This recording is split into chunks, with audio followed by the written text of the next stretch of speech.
دہلی سے مزدوروں کی وہ ٹرین جو مزدوروں کو لے کر اسپیشل ٹرین، شرمک ٹرین جسے کہا جاتا ہے، وہ میزورم کی طرف جا رہی تھی، جو ہمارے ملک کے نارتھ ایسٹ اسٹیٹ میں ایک اسٹیٹ ہے میزورم۔ بچے دودھ سے بلک رہے تھے اس ٹرین میں، عورتیں بھوک سے سسک رہی تھیں، کئی لوگ تو بھوک سے مر گئے، وہ پریشان ہو رہے تھے، مزدور تڑپ رہے تھے، پانی نہیں، کھانا نہیں، بچوں کو دودھ نہیں، بیماروں کو دوا نہیں۔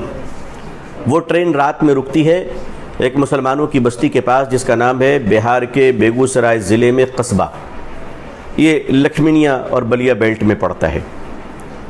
رات کا وقت تھا، مکانوں میں روشنی اور بلب کے جلتے ہوئے قمقمے نظر آ رہے تھے۔ مسافر ٹرین سے نیچے اترے اور مسلمانوں کے گھروں میں جا کر دستک دی کہ میرے بچے بھوک سے سسک رہے ہیں، آپ کچھ تھوڑا سا دودھ دے پائیں گے؟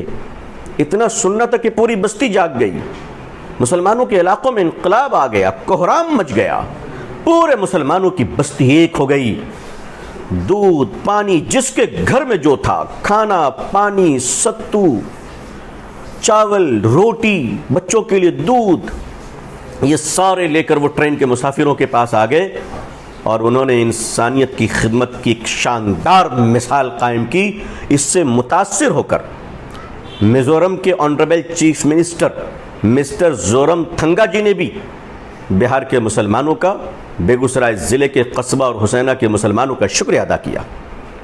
میں بھی شکریہ ادا کرتا ہوں، سلام کرتا ہوں اپنے وطن کے بھائیوں کو، آپ نے عظیم الشان کارنامہ انجام دیا۔ ملک کے میڈیا کو، ملک کے پولیٹیشنز کو، ملک کے لیڈروں کو مسلمانوں کا یہ کیریکٹر بھلانا نہیں چاہیے، یاد رکھنا چاہیے۔ یہ ملک تبھی آگے بڑھے گا جب ہر آدمی ایک دوسرے کو پش کرنے والا ہو، کھینچنے والا، ٹانگیں کھینچنے والا نہ ہو۔ بند کیجئے اب وہ نگیٹو اور دشپرچار۔ اللہ کا شکر ہے کورونا کا قہر کم ہو رہا ہے، وائرس کا پاور اب دم توڑ رہا ہے۔ انشاءاللہ بہت جلد شانتی آئیں گی، دکانیں کھل رہی ہیں، بازار کھل رہے ہیں، دھارمک استھل کھل رہے ہیں، مسجدوں کے دروازے کھل رہے ہیں۔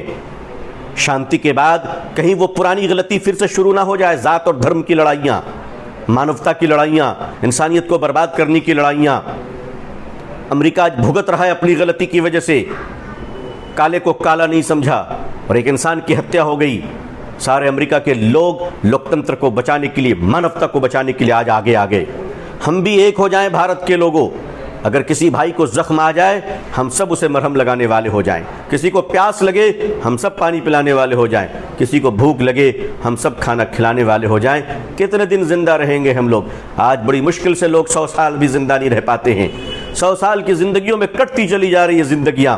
کیا لے کے جائیں گے؟ کیا لے کے آئے تھے؟ کیا کریں گے؟ آئیے ہم سب مل کر انسانیت کی رکشا کریں، مانوتا کو زندہ کریں اور بھوکی انسانیت کو کبھی بھوک سے سونے نہ دیں، بھوک سے مرنے نہ دیں۔ یہ سنکلپ ہو ہمارا کہ بھارت کا اور دنیا کے تمام انسان ہمارے بھائی بہن ہیں، ہم سب کی سیوا کریں گے انشاءاللہ انشاءاللہ۔ اور مولانا آپ سے دوسرا سوال یہ ہے کہ آپ ایک عالم دین ہونے کے ساتھ ساتھ ایک سکسیسفل بزنس مین بھی ہیں الحمدللہ، اور آپ کو دونوں فیلڈ میں ایکسپیرینس حاصل ہیں، تو ہمیں آپ اپنے اس تجربے کی روشنی میں یہ بتائیں کہ جب کوئی انسان عملی میدان میں اترتا ہے اور کام کرنے لگتا ہے اور آگے بڑھنا چاہتا ہے تو اسے بری طرح کرٹیسائز کیا جاتا ہے اور اس کی پرسنالٹی پر حملہ کیا جاتا ہے، تو اس چیز کا کس طرح سامنا کیا جائے؟ آپ نے تو بڑا ہی بریکنگ کوشچن کیا ہے۔ میں سمجھتا ہوں کہ شاید ہی کوئی ایسا بدنصیب ہوگا جس کو آلوچنا اور کرٹیسائز کا سامنا نہ کرنا پڑتا ہو۔ دیکھیے اس میں بہت ہی بیسک بات جو ہمیں یاد رکھنی چاہیے وہ یہ کہ ہم انسان ہیں، بہرحال ہم سے اٹھتے بیٹھتے غلطیاں ہوتی ہیں اور ہوتی رہیں گی، لیکن غلطیوں پہ ہمیں اکڑنا نہیں ہے، غلطیاں ہوں تو جھک جانا ہے۔ اسی طرح جو لوگ کرٹیسائز کرتے ہیں، آلوچنا کرتے ہیں، یہ ان کا حق ہے۔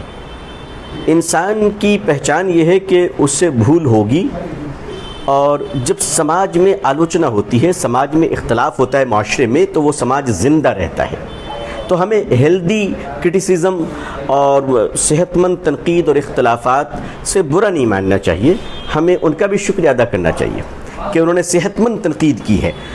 اگر اچھے لوگ ہم پر انگلی نہ رکھیں، ہماری غلطیوں کی نشاندہی نہ کریں، تو پھر ہمارے لیے تو بہت بڑا خطرہ پیدا ہو جائے گا. پھر انسان تو فرعون بن جائے گا، انسان تو بہت بڑا اہنکاری بن جائے گا.